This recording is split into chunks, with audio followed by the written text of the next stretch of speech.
नमस्कार। आज हम आपको सुनने जा रहे हैं गुनाहों का देवता। तो चलिए सुनते हैं गुनाहों का देवता का पहला भाग। अगर पुराने जमाने की नगर देवता की और ग्राम देवता की कल्पनाएं आज भी मान्य होती तो मैं कहता कि इलाहाबाद का नगर देवता जरूर कोई रोमांटिक कलाकार है। ऐसा लगता है कि शहर की बनावट, गठन, जिंदगी और रहन सहन में कोई बंधे बंधे नियम नहीं, कोई कसाब नहीं।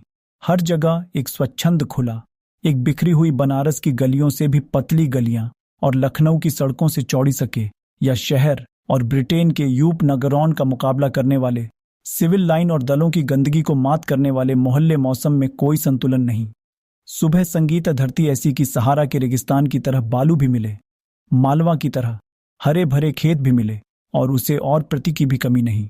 सचमुच लगता है कि प्रयाग का नगर देवता स्वर्ग कुंजन से निर्वाचित कोई मनमोजी कलाकार है, जिसके सर्जन में हर रंग के डोर, नगर कार्तिक तथा उधर वसंत के बाद और होली के बीच के मौसम से इलाहाबाद का वातावरण नष्ट ये है और पंजी के फूलों से भी ज्यादा खूबसूरत और आम के बेरोज की खुशबू से भी ज्यादा महकदार होता है।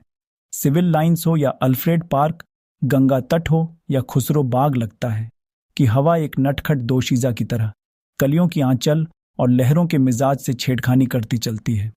और अगर आप सर्दी से बहुत नहीं डरते तो आप जरा एक ओवर को डालकर सुबह सुबह घूमने निकल जाएं, तो इन खुली हुई जगह की फिजा अटलाकर आपको अपने जादू में बंध लेगी। खासतौर से पांव फटने के पहले तो आपको एक बिल्कुल नई अनुभूति होगी। बसंत के नए नए मौसमी फूलों के रंग से मुकाबला करने वाली हल्की सुनहरी बाल सूर्य की उंगलियों, सुबह की राजकुमारी के गुलाबी वक्स पर बिखरे हुए बोरला गैसों को धीरे धीरे हटती जाती है और क्षितिज पर सुनहरी तरुणाई बिखर पड़ती है।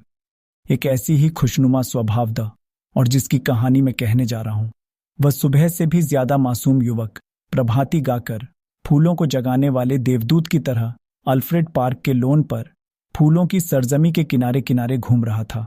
और दूसरे कलर में सारों की एक पट्टी बटन होल में लगी हुई थी, सफेद मक्खन जीन का पतला पंत और पैरों में सफेद भरा हुआ गोरा चेहरा और ऊंचे चमकते हुए माथे पर झूलती हुई संगीत। चलते चलते उसने एक रंग बिरंगी गुच्छा इकट्ठा कर लिया था और रहकर वह उसे संग लेता। संगीत पूर्व के आसमान के गुलाबी पंखुड़ियां बिखरने लगी थीं। सुनील पराग की एक बौछार सुबह के ताजा फूलों पर बेच रही थी। संगीत सामने से एक माली ए रहा था, क्यों जी लाइब्रेरी खुल गई? अभी नहीं बाबूजी, उसमें जवाब दिया। मैं फिर संतोष से बैठ गया और फूलों की पंखुड़ियां नोच कर नीचे फेंकने लगा। जमीन पर बचाने वाली सोने की चादर परतों बिछा दी जा रही थी और पेड़ों की छायाओं कारण गहराने लगा था। उसकी बेंच के नीचे फूलों की चुनी हुई पत्तियां बिखरी हुई थीं और अब उसके पास सिर्फ एक फूल बाकी रह गया था, हल्के फॉल्सी रंग के उसे फूल पर गहरे बेंजानी तौरिद। सहसा किसी ने पीछे से कंधे पर हाथ रखकर पीछे देखा। डॉक्टर शुक्ल तो पॉलिटिक्स डिपार्टमेंट में है ना? नहीं, गवर्नमेंट साइकोलॉजिकल ब्यूरो में। और तुम पॉलिटिक्स में रिसर्च कर रहे हो? संगीत कपूर ने हंसते हुए कुछ अपने को बचाते हुए कहा, यार तुम जानते हो कि मेरा उनसे कितना घरेलू संबंध है। जब से मैं प्रयाग में हूं, उन्हीं के सहारे। अरे भाई, मैं डॉक्टर शुक्ल को जानता नहीं, क्या उनका सा भला आदमी मिलना मुश्किल है? तुम सफाई व्यर्थ में दे रहे हो। ठाकुर साहब यूनिवर्सिटी के उन विद्यार्थियों में से जो 12 नाम विद्यार्थी होते हैं, और कब तक वह यूनिवर्सिटी को सुशोभित करते रहेंगे। दोस्तों, अगला पार्ट बहुत ही जल्द आने वाला है। अगर आपको ये स्टोरी अच्छी लगी तो हमें लाइक करें